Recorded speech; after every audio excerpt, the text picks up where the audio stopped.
Sawadee Krap, I'm JP Mestanza. Today is Thursday, March 17th. Welcome to Phuket Extra, brought to you by pvcphuket.com. The required RT-PCR COVID test that tourists have to do 72 hours before they travel to the kingdom might be scrapped, at least the time constraint, as the Public Health Ministry looks to make it a little easier for people to enter the kingdom. Health officials will propose scrapping the 3-day RT-PCR test pre-travel requirement at Friday's meeting of the Center for COVID-19 Situation Administration. Although it is understood that it will still be required, just not that it will have to be done 72 hours in advance. They will also propose a reduction in the health insurance coverage for foreign visitors to Thailand from $25,000 to $10,000 of coverage. This would mean that fully vaccinated tourists to Thailand, if approved, would only need an RT-PCR test upon arrival and an antigen self-test kit on day 5 of their stay, along with a health insurance coverage of $10,000 and proof of booking at a government-approved hotel on the first night of their stay. Unvaccinated tourists would still be quarantined for 10 days. In addition, health officials will also present a detailed roadmap to downgrade COVID-19 pandemic status in Thailand to endemic, which would, if approved, lead to changes in how the disease is controlled, how people will be looked after, and would also have the government lift the emergency decree. The idea comes after neighboring countries have begun easing their entry rules in a bid to attract foreign tourists. The plan involves 4 phases. The first is from March to early April, which would include the previously mentioned proposals and requirements for tourists.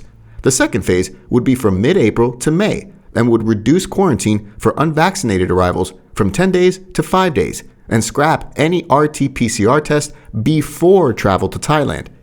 The third phase would be from late May to June 30th and aims to reduce daily infections to under 2,000 in the kingdom and would have fully vaccinated tourists enter with no requirements, and unvaccinated tourists only would take an ATK test upon arrival. Test and go would be scrapped, but the Thailand pass would remain. The fourth and final phase would be from July 1st, when COVID-19 would be downgraded to endemic status, and tourists could enter regardless of vaccination status. Again, this will all be proposed at Friday's CCSA meeting. For more, visit thephuket.news.com.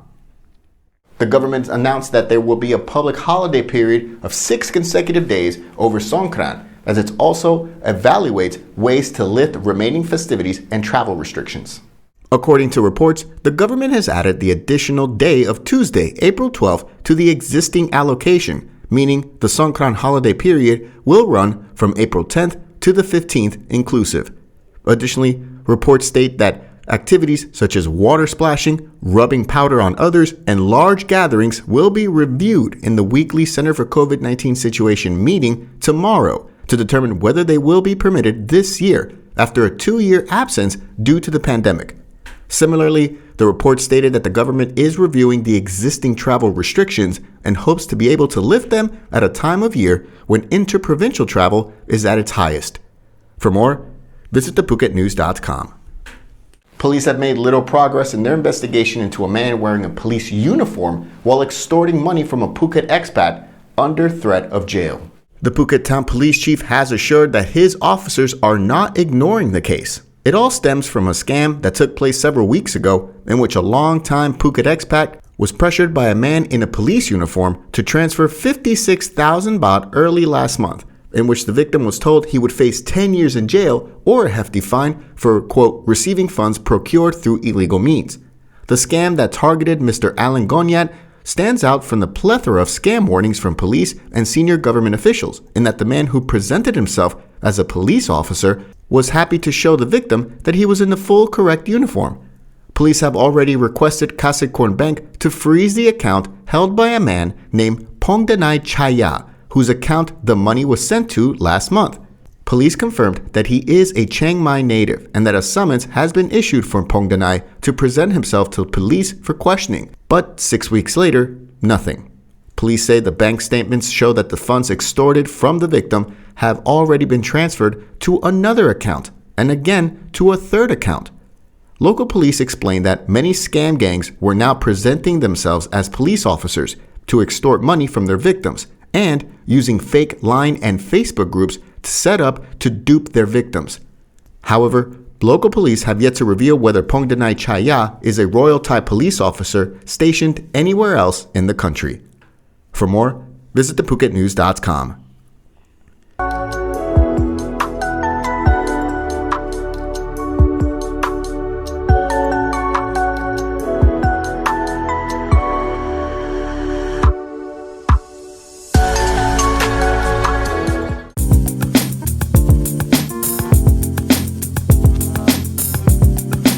Quality guaranteed since 2012. Call M Painting today. The Energy Regulatory Commission has decided to raise the fuel tariff included in electricity charges for 3 months from May to August. An ERC spokesman said on Thursday the increase was mainly due to the impact of the Russian war on Ukraine, as the conflict had led to a steep rise in global gas and oil prices. An additional factor behind the increase was the declining supply of natural gas from the Gulf of Thailand.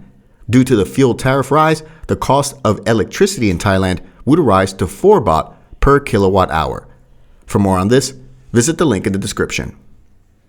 2 men are being held in military custody on suspicion of involvement in Wednesday's bomb blast in Pattani province that killed 1 ranger and injured 3 others. On Wednesday morning, a paramilitary ranger was killed and 3 others injured by a bomb blast while on their way to repair a water pump near their base in the Mayo district of the province. Reports from the Network of Affected People from Emergency Law, or JASAD, stated that 2 men were taken into questioning in connection with the bombing, a 33-year-old official from the Tambon administration organization there, and a 27-year-old rubber tapper of an adjacent village. After questioning the 2, they were later transferred to a local military camp in Pattani, with the network calling on those involved to treat the 2 detainees with respect for their human rights. It's unclear if the 2 men are connected to any local insurgent groups in the area. For more, visit the link in the description. The Roy Rim Lei seafood festivals to revive the local economy in Phuket are continuing across the island, with the next installment of the event to be held at Kamala Beach this weekend. The Kamala edition of Roy Rim Lei 3 Days Festival will be held this Saturday through Monday, March 19th to the 21st in Kamala Beach. Thank you so much for joining us on this Thursday edition of Phuket Extra, brought to you by pvcphuket.com. We'll be off on Friday, but we'll be back on Monday with all the news you missed over the weekend. Until then, stay classy, Phuket. Phuket's rapid modernization has made it one of the world's premier holiday destinations. Investors can still buy quality condominiums for as low as $75,000, and luxury properties can go all the way up to 20 million. Condominiums in Phuket are a safe, secure bricks-and-mortar investment offering foreigners freehold ownership. Call or email Thai Residential, Phuket's #1 trusted real estate advisor, to find your perfect Phuket property.